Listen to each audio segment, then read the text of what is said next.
tudo bem? Estamos aqui de novo no canal, beleza? Professor Eric, Filosofia, tá? Hoje, nesta noite aqui, nós vamos estar falando de Freud, nessa gravação. Vai ser muito legal, vamos aprender o que é id, o que é ego, o que é superego, né? Freud, o pai da psicanálise do século XX, considerado um dos grandes pensadores dessa área, e além de tudo, o próprio precursor dela. Uma das coisas que nós vamos estar aqui falando no canal, depois, posteriormente, vai ser também sobre Jung, que também é outro que fala da área da consciência humana. Essa aula pertence à consciência humana, que você já deve ter observado aí um texto aí no Classroom. Então eu quero que você hoje receba comigo aqui a Natália, psicóloga, né, que hoje eu tenho um prazer de receber aqui no nosso canal, e ela vai se apresentar agora para vocês, tá? Uma menina formada, uma mulher cheia de conhecimento, e vai estar me ajudando aí a entender um pouco de Freud muito mais profundo, e passar de uma forma muito mais simples para vocês, porque nós filósofos estudamos Freud, estudamos outros homens, grandes pensadores da psicanálise e da psicologia comportamental, mas nós muitas vezes não sabemos representar elas da forma mais correta.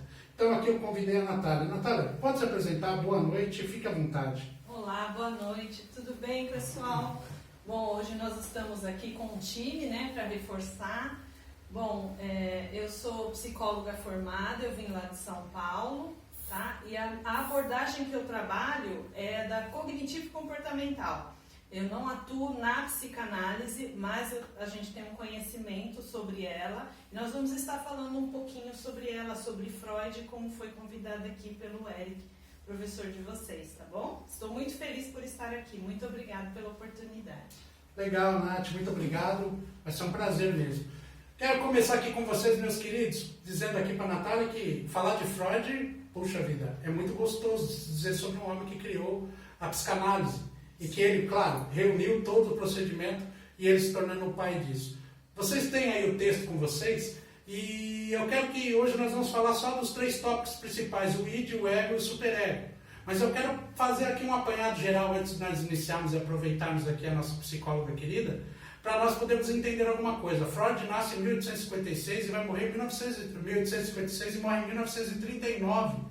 É um homem que ele lutou contra a sociedade daquela época porque a maioria dos médicos, a maioria dos homens pensadores, eles não tinham um entendimento mais aberto sobre isso. E o contexto dele, ele teve que lutar muito contra preconceitos, contra situações. Você pode observar que se você estudar muito profundo essa questão dele, você vai ver que ele está relacionado até à questão, como é que a gente fala, da hipnose, tem várias coisas relacionadas a isso, que até hoje na nossa sociedade, em pleno século XXI, ainda é um tabu.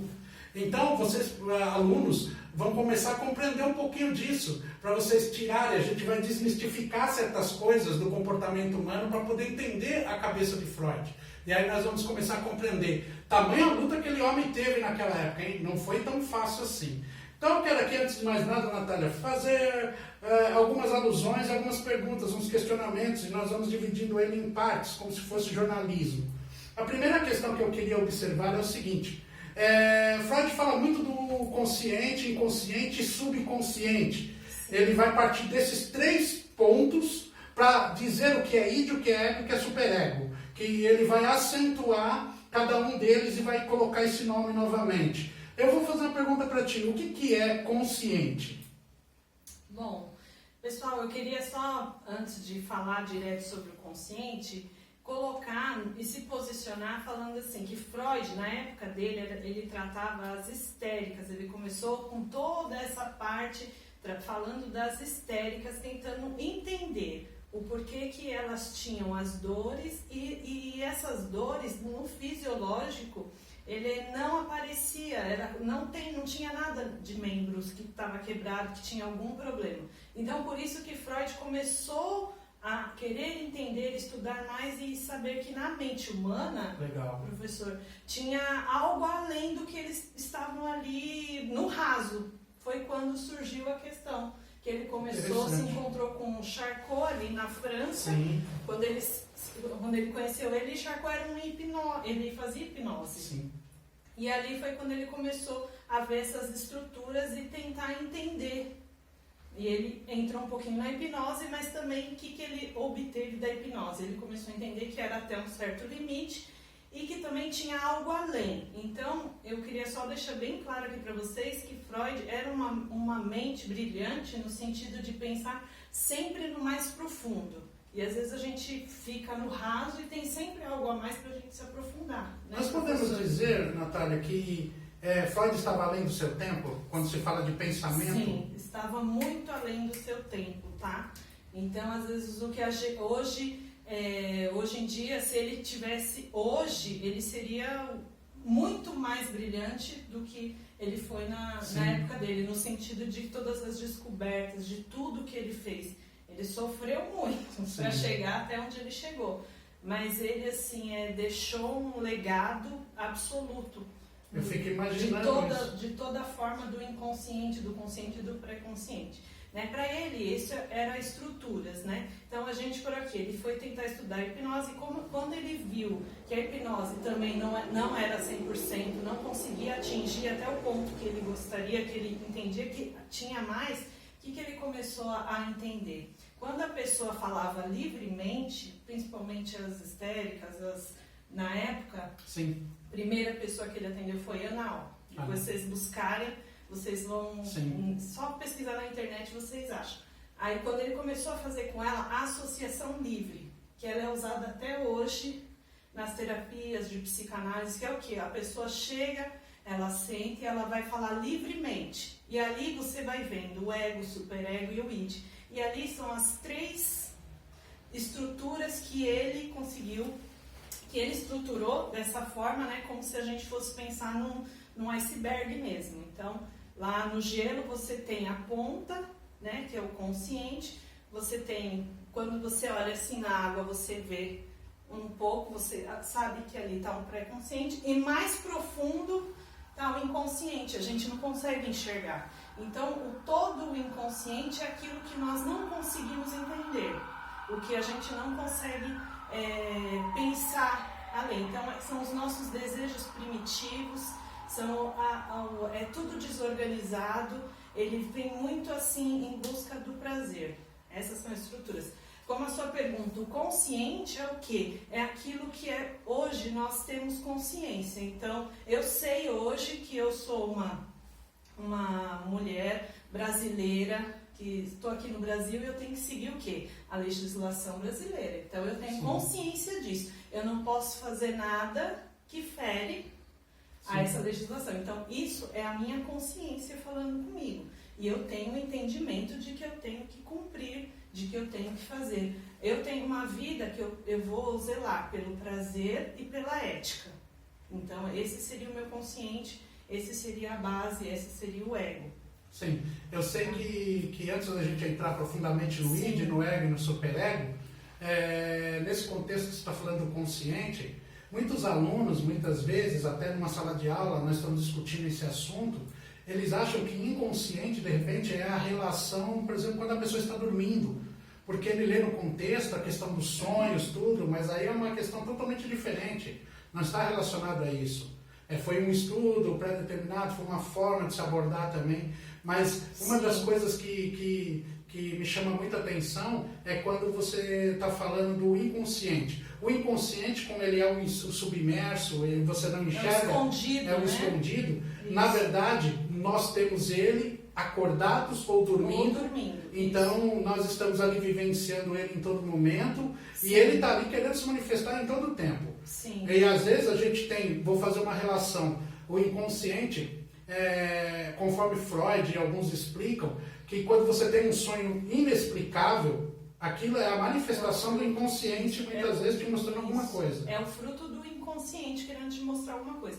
O que cria o inconsciente? Na verdade, gente, todas as nossas memórias, as nossas lembranças, tudo, lá antigo, desde a primeira infância, que Freud tem as fases, né, da criança, mas desde a primeira infância, ali nós vamos criando memórias. Só que assim, são memórias que hoje, uma pessoa comum, natural, nós vamos lembrar de coisas de 3, 4 anos para frente. É raro um ser humano se lembrar de quando era bebê, de quando ele fazia bem. Não tem isso. Isso é muito raro. É muito raro. Então nós lembramos de 3 anos para cima. E olha, se lembrar de 3 anos, né? Sim, geralmente nós vamos lembrar da memória da escola, do infantil, de quando você começou a ir para a escola, você vai ter algumas lembranças. Mas ali já houve sentimentos. Sim. Ali já houve perdas, ali já houve dores, ali já houve emoções. Então, tudo isso ficou aonde? No inconsciente. E muitas vezes, se teve trauma nessa época, se teve alguma relação que não ficou clara com o pai, com mãe, algum problema, isso vai surgir mais pra frente. Então, tudo que nós falamos, larga isso pra lá, deixa isso pra lá, não vou ver isso, não vou resolver, quando nós ainda vem para a consciência, se a gente não resolve, para onde que vai? Lembra-se sempre, nosso cérebro tem as caixinhas, vai para a caixinha do inconsciente, ficou lá atrás. E isso vai ressurgindo conforme o nosso viver, conforme o nosso caminhar. É aquela situação mal resolvida com meu pai, que eu não falo com ele, ou com a minha mãe, que teve problemas. Não, mas para mim tá tudo bem. Mas o inconsciente vai sempre nos mostrando que precisa tomar um pouco mais de cuidado sobre essa situação. Eu preciso olhar melhor para isso. Legal. Então seria bem esse escuro que está lá guardado num quarto escuro e a gente não sabe o que tem lá, porque ele é desorganizado, ele fica desorganizado. O que dá a entender que a gente parece que não tem um acesso natural, ou seja, eu não desperto o inconsciente a hora que eu quero. Ele aparece. Sim. Porque ele está sendo tensionado, ele está sendo pulsado, sim, ele sim, quer externar, mas naquele momento ele tem algumas coisas na minha vida, como o consciente não permite que ele seja pulsionado, sim, e naquele momento eu fico resguardado, mas ele vai criar uma brecha para tentar manifestar isso, como você mesmo explicou. Uma das coisas, meus queridos alunos, que eu quero deixar bem claro para vocês, que é muito legal, a filosofia aqui não veio mostrar a verdade, tá? Nós viemos desmascarar as mentiras. A verdade, ela se estabelece por si só. Então, quero deixar bem claro isso daí para você, tá? Nós estamos aqui dizendo que é isso, fechado, estabelecido, pronto e acabou. Não, isso cientificamente não existe, tá? Então, a filosofia não veio mostrar a verdade, ele veio desmascarar as mentiras que existem por aí, beleza? Então, vamos lá, Natália. Começa nos explicando, por exemplo, sobre o id, especificamente. O que é o id, como lidar com o id nesse sentido? Então, na teoria de Freud, ele sempre explicava que o id, ele faz parte dessa estrutura, né? Dessas 3 estruturas. Essa estrutura, ele chamava da teoria da estrutura da personalidade humana. Então, sim, o id é a estrutura desse escuro. Então, ele falava que esse escuro nosso, ele é desorganizado, nele tem a pulsão de vida e morte. O que é isso? A pulsão de vida é o que faz a gente reagir para viver, o que faz a gente, de repente, reagir para um dia mal, para uma situação que não está legal. Então, ele trabalha em cima dessas 2 pulsões. Legal. O id, ele é aquela nossa força selvagem. Ele é inconsciente, ele tem os instintos primitivos. Se a gente for trazer lá... Selvagens, né? Da época antiga. Os hominídeos, os homo habilis, a galera que não eu não sei esse nome. Que se formavam como sociais, isso, eles estavam juntos, mas eles não se respeitavam muitas vezes. Mas porque são os instintos selvagens. Então, eu vou dar um exemplo bem simples aqui de animais. O animal está com fome, o que ele vai fazer? Ele vai comer. Ele vai procurar comida e comer. Vamos pensar num cachorro, né? Que todo mundo tem em casa. Sim. Ele vai comer. E se ele está com fome e não tem a comidinha dele lá, o que ele vai fazer? Vai chamar o dono porque ele quer comer. Então a busca é sempre por prazer. Sim. E é o prazer daquele momento. O animal quer em todo momento fazer ele quer comer. Ele quer ir no banheiro. Por exemplo, ele quer ir no banheiro, ele quer fazer o cocô dele. Se ele não tem um lugar determinado, ele vai fazer em qualquer lugar, porque ele precisa. E ele não tem vergonha disso. Não tem regra nenhuma. Não tem regra, é selvagem. Então são os instintos selvagens. Então são os nossos desejos mais contraditórios e mais incontroláveis. Sim. Então esse é o id, esse é o nosso inconsciente. Nele está uma fonte de energia das pulsões, que a gente fala. Essa é a energia das pulsões que a gente chama, mas na verdade é o agir, né? Então, eu ajo pela vida e eu ajo pela morte. Então, até pela morte, no sentido até de sobrevivência. Sim, que você mata o outro sem pensar. Isso, porque é um instinto selvagem. Então, o id, ele tem essa estrutura. Como ser humano, eu poderia colocar assim, como se a gente colocasse como uma criança mimada. Você lembra de a criança de 2 aninhos, 3 aninhos, quando ela vai no mercado e ela quer aquele brinquedo e cai no chão e chora e grita, esperneia, porque ela quer aquilo, para ela é importante naquele momento, é o prazer. Ela não está pensando quem está olhando, ela não está pensando se os pais estão passando vergonha. Não tem isso na cabecinha da criança. Ela só quer aquilo. Engraçado, o id me remete a uma criança recém-nascida, como você está falando, de 2 anos, mas eu fico imaginando uma criança que acabou de nascer e a primeira coisa que ela externa quando ela tem um processo de sair do útero da sua mãe para sair agora para o mundo, ela vai fazer primeiro a vontade dela, que é gritar e chorar porque ela quer alguma coisa. Ela não sabe qual horário, às vezes nasce de madrugada, que é um momento, não deve se gritar no hospital, não deve se fazer barulho, mas a criança, ela não está focada nisso e não está ligada a isso, porque ela é puramente id, puramente inconsciente, ela é instintiva, ela não tem regra. Sim. Então, ela quer, a partir que a mãe vai lá e coloca o peito na boca dela e ela para, isso daí mostra o contexto de que ela foi saciada no seu prazer. Sim. E toda vez que ela tiver fome, ela vai chorar. E aí a mãe, nós, muitas vezes eu, pai, e outros que já foram pais, sabem que de repente de 3 horas da manhã o filho acorda querendo comer. Para nós isso não é normal, porque nós somos seres humanos que não acordamos 3 horas da manhã para almoçar ou para jantar. Eu sei que tem alguns aí, alunos, vocês, que avançam na geladeira, mas a verdade é que não é assim. E a criança, que é pura inconsciente e sem regra, ela faz isso com os pais. Chega a acabar com a vida dos pais nos primeiros 6 meses. Claro que é uma brincadeira, tá, gente? Sim. Mas a verdade, então o id fica muito bem relacionado nisso, né? Que é aquela questão até que você estava falando agora aqui em off, atrás das câmeras, que você disse, por exemplo, que nós estávamos falando que tá calor e o id quer arrancar a roupa. Sim, porque tá calor. Explica para nós. É um belo exemplo. Então, falei assim, aqui na cidade de Araguá é muito quente no verão. Porque eu falei assim, o id é aquele que fala assim, nossa, tá quente demais, eu vou tirar minha roupa porque eu tô com calor. E pra que eu vou ficar de roupa? Eu tô com calor. Então isso é a busca do prazer imediato, é só a busca pelo prazer. Então o id ele faria isso. Só que nós temos uma segunda estrutura que não vai permitir que isso aconteça. Mas se fosse só pelo id, nós viveríamos hoje todos como assim, primitivos, animais selvagens buscando prazer. Já pensou você casado, mas olhou para outra, quis a outra, larga aquela e vai com a outra. Então seria assim, uma confusão a sociedade. Apesar de que nós estamos muito parecidos com isso, né, Natália? Nós sabemos que, principalmente na roda dos jovens, adolescentes, se larga um namorado, pega outro, na frente da outra, sem instinto nenhum. Parece até um bando de primitivo que sai aí beijando o outro, fazendo relações com os outros, sem ter o mínimo de compaixão com aquele que ele acabou de deixar, ou muitas vezes ele nem deixou, né? Mas isso não vem ao caso, né, galera? Vamos falar de outras coisas, que senão tem muita gente se tocando. Mas, Natália, falando a segunda superestrutura dentro desse processo de consciência humana, é claro que do id vai ter que nascer alguém para controlar ele. Não é possível que ele vai ficar sozinho e nós vamos ficar instintivo igual animais aí andando para lá e para cá. O ego nasce como uma segunda estrutura dentro do processo freudiano. E você poderia explicar para nós o que o ego faz, na verdade? Sim. Então, o ego ele nasce para isso mesmo. Ele é desenvolvido a partir do id. Por quê? Porque ele tem que segurar. Na medida em que o bebê, por exemplo, ele cria a sua identidade, ele vai criando, entendendo o que pode e o que não pode, que são os valores, a ética, né?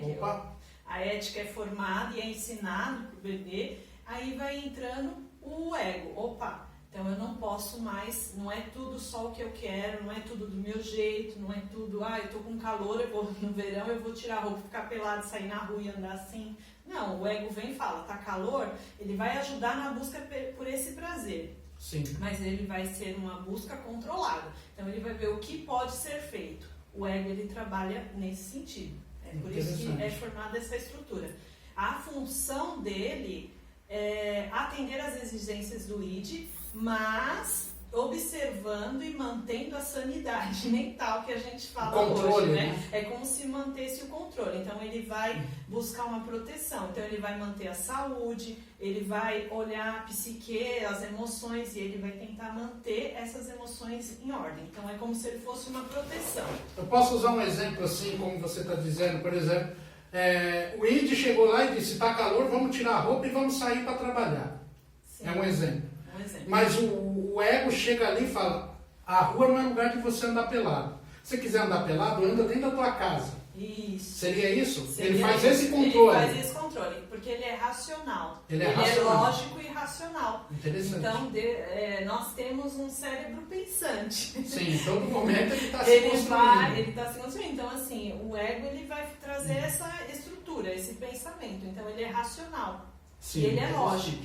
Então, se eu sair pelado na rua, eu vou ser preso. O ID não está nem aí com isso, porque ele é selvagem, né? Ele é desorganizado. O ego vem, é uma estrutura que ela vem, estabiliza e fala, não, tá calor, então vai com um vestidinho de alça, vai trabalhar de uma forma que você possa ser aceito pela sociedade. Ser aceito pela sociedade e não passar tanto calor, porque ele vai estar ajudando o ID nesse prazer. E nessa construção do ego, nós podemos observar que literalmente parece que fica facultado que realmente a construção de um caráter personal, claro, né? Falando de crescimento, de nascimento, de processo de uma pessoa como indivíduo social, onde os seus pais têm função primordial nessa construção, né? Eu observo muitas vezes que quando não há uma figura, seja paterna, materna ou os dois, numa construção de um indivíduo após os seus 3, 4 anos de idade, ele tem a tendência, literalmente, de ser um ser associável, né? De não ser uma pessoa que vai trabalhar no consenso social, que vai aceitar as regras locais. Eu vejo isso de pessoas com famílias desestruturadas já vivendo situações assim. Então eu posso observar que fica facultativo o processo da construção do caráter do ego construído pelos pais, nesse sentido? Os pais ajudam ou isso é bem natural? Não, os pais ajudam muito, mas isso é um assunto até para o superego.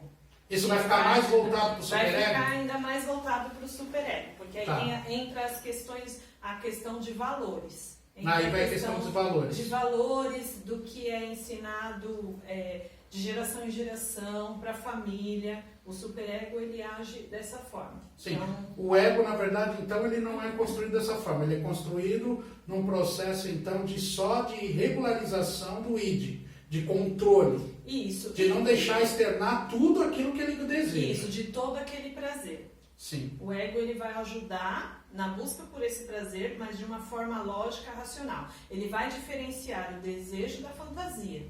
Sim. Tá? Então ele desassocia uma da outra. Ele não constrói alguma coisa, ele só mostra o que é e o que não é. Sim, mas não o parece... que pode e o que não pode ser feito. O superego é muito parecido com isso. Às vezes quando eu tenho a impressão que quando eu falo de ego e superego, parece que eu estou falando da mesma pessoa. Na verdade tem funções diferentes. Tem funções diferentes. O superego é aquele que ele é como se fosse um juiz.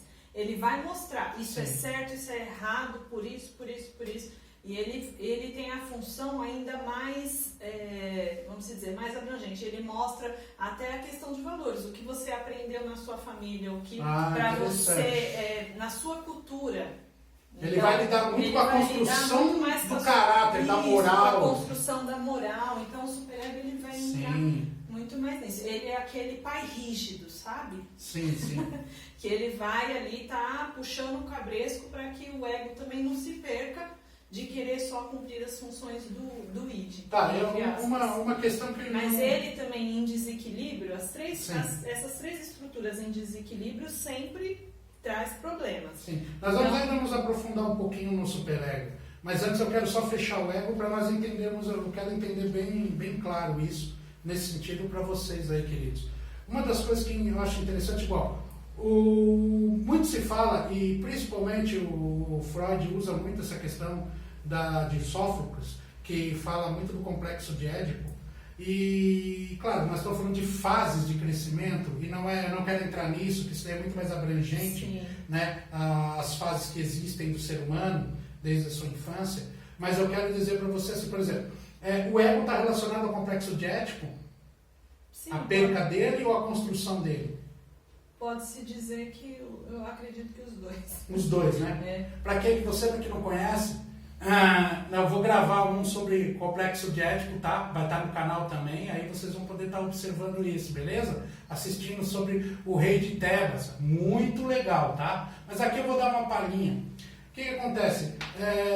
Nós sabemos que a história de Édipo, ele nasce e um profeta disse para o seu pai que nasceria um homem que ficaria com a sua mulher e mataria ele. Sim. O interessante é que ele fica sabendo dessa história, o seu pai o pendura numa árvore, ele tinha mais ou menos uns 5, 6 anos, a gente não pode precisar a idade, na verdade, porque não se diz o tempo que ele tinha, mas ele já era consciente porque ele sabia da profecia e sabia por que o pai tinha colocado. E de repente ele é criado pelo rei de Corinto, né? Dentro dessa dramaticidade grega, né? Que ele conta essa história teatral maravilhosa, né? O dramaturgo. E quando você observa, você vê que após ele ser criado como um príncipe, na verdade, ele vai tirar satisfação disso, porque ele quer ir conversar com esse profeta e descobre que ele está vivo. E quando ele vai para conversar com esse profeta, ele encontra o pai dele na estrada e ele não sabe que é o pai, na verdade. Ele discute na entrada da cidade e mata o seu próprio pai. E quando ele entra na cidade, ele conhece Jocasta. E quando ele conhece Jocasta, ele se apaixona logo de cara por Jocasta. E ele se torna rei de Tebas, porque ele mata e ele conquista aquela cidade. E Jocasta agora se torna a esposa dele. O interessante é que Jocasta era a mãe dele e ele não sabia. A profecia desse profeta, desse homem lá de Tebas, se cumpre. E ele mata o pai na entrada da cidade sem saber que era o pai, apenas sabendo que era um homem que estava sendo intransigente para a entrada dele na cidade. Sim. Ele acaba conquistando a cidade, se torna um poderoso homem e aí ele casa com Jocasta, que é sua mãe. Quando sua mãe descobre que ele é o filho dela, ele é o Édipo, ao qual seu pai lançou fora, a mãe dele se mata. E ele fura os seus próprios olhos, ficando cego e assim entregando-se à vida. Uma das coisas que eu acho interessante é que esse processo de luta do ego, da passagem, de sair agora de uma infância, agora sabendo conscientemente quem ele é, ele vai disputar com o pai, que agora a figura do pai aparece em todo o contexto, principalmente no ego, para mostrar regra, mostrar que ele é, e tem uma competitividade. É por isso que se chama no complexo de Édipo, quando o filho ele ama muito mais a mãe do que o próprio pai, compete pelo amor da mãe com o pai, por isso que a gente chama de complexo de Édipo, porque acabou se casando conforme eu contei a história. Então nesse processo o ego faz essa construção toda do que isso que eu estou falando, ele consegue desenvolver tudo isso e esse complexo está dentro do ego. Sim, podemos se dizer que sim.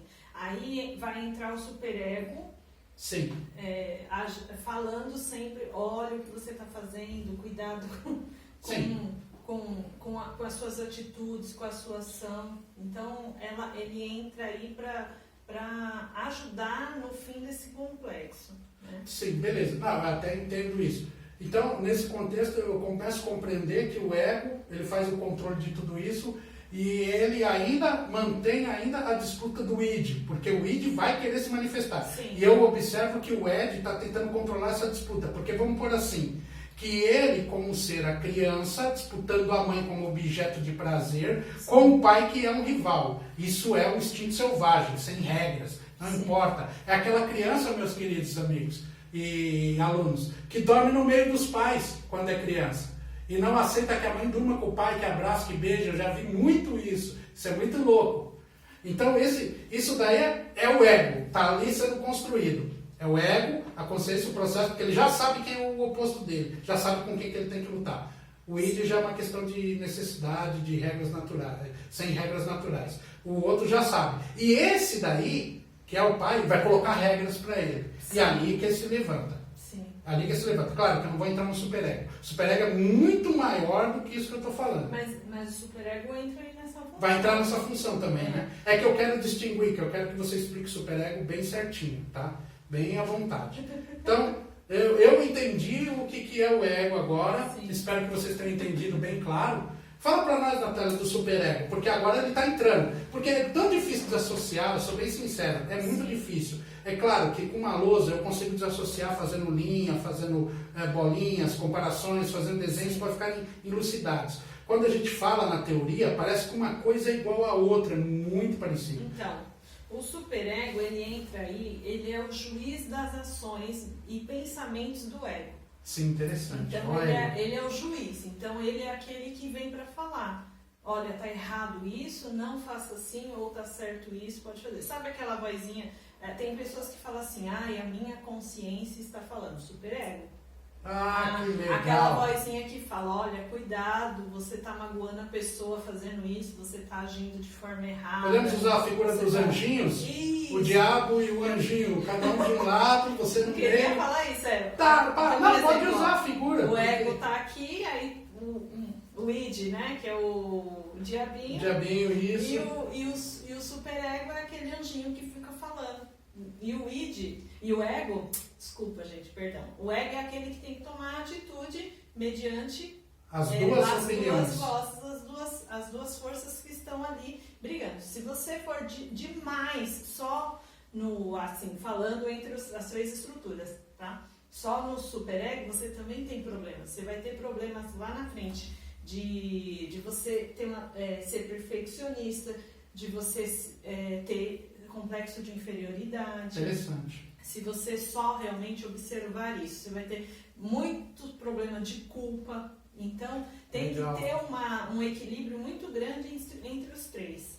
Tá? Quando está em desarmonia, acontece isso. Através dele, do superego, é derivado, ele vem dos valores que são aprendidos. Que aí entra dos valores que são aprendidos. Vai entrar muita questão cultural.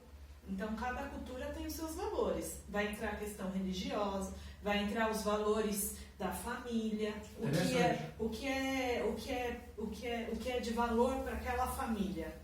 Então, aquilo, para o superego, é algo muito valioso e muito forte. Ele sempre vai estar pontuando isso para o ego.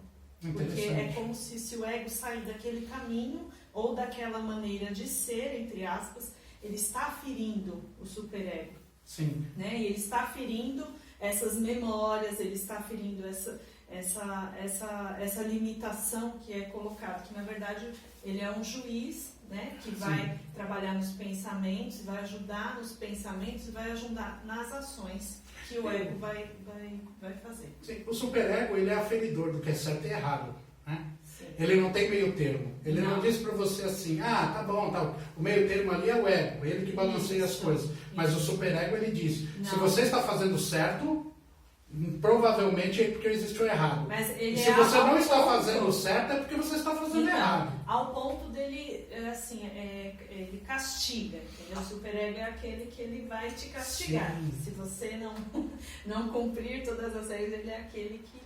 Então, é uma questão de autopunição, isso, né? De uma autopunição, de você não se perdoar, de uma incompreensão. Interessante. Então, ele é a perfeição, né? Só que ninguém é perfeito. Só entre aspas, né? Entre aspas. Então, ele é um juiz aferidor além da medida do justo, né? Ele quer que você seja o tempo todo correto, além do que é normal no ser humano. Então, se o ego é lógico e é racional, o superego ele é muito além. Puxa vida, eu pensei que o ego fosse o mais racional de todos, porque ele faz um balanço e ele consegue raciocinar entre os dois. Mas o superego ele é muito maior ainda. É o aferidor da medida da perfeição. Né? Interessante. É assim, e na verdade, Deus, né? Vamos colocar assim, é o único. Mas essa briga fica também na nossa mente, entre essas três estruturas. Sim. Essa construção, por exemplo, da imagem de uma perfeição, é claro que nós estamos falando aqui de uma imagem apenas. Que quando você constrói, se fala de Deus, ou Deus de letra maiúscula, Deus dos judeus, Deus dos cristãos. Cada cultura vai ter o seu Deus e para eles vão seguir aquilo como se fosse uma regra do superego.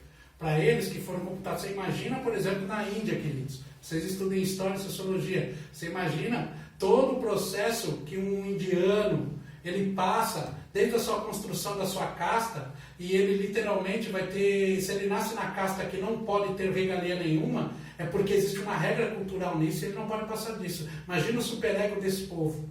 Agora, você imagina quantos deuses tem os hindus, os indianos. Eles têm muito. Eu não conheço nenhuma nação que tenha tantos deuses como eles. Então, quando a Natália se coloca, como a questão da perfeição como um Deus, é uma realidade. Porque o ser humano entende alguém superior como ele para ser um nível de perfeição para que ele possa seguir. E a filosofia, ela admite essas questões. Ela não diz quem é a verdade. Ela admite as verdades que possam existir. E desmascara aquilo que se dizem que é verdade, tentando construir uma coisa que vai ser uma falácia, uma coisa totalmente fora de contexto. Então, dentro disso daí, eu espero que você tenha aprendido um pouquinho do id, do ego, do superego, né? Claro que vocês têm a folha, eu não estou entrando preferencialmente dizendo sobre Freud, especificamente contar toda a história dele, não é esse o objetivo dessa live, desse vídeo, né, do canal, mas o objetivo é literalmente nós conhecermos um pouco, aproveitarmos um pouco do conhecimento da área da psicologia com a Natália Nunes. E nisso eu queria pedir para você, te agradecer desde já, né? Muito obrigado, espero que a gente volte a conversar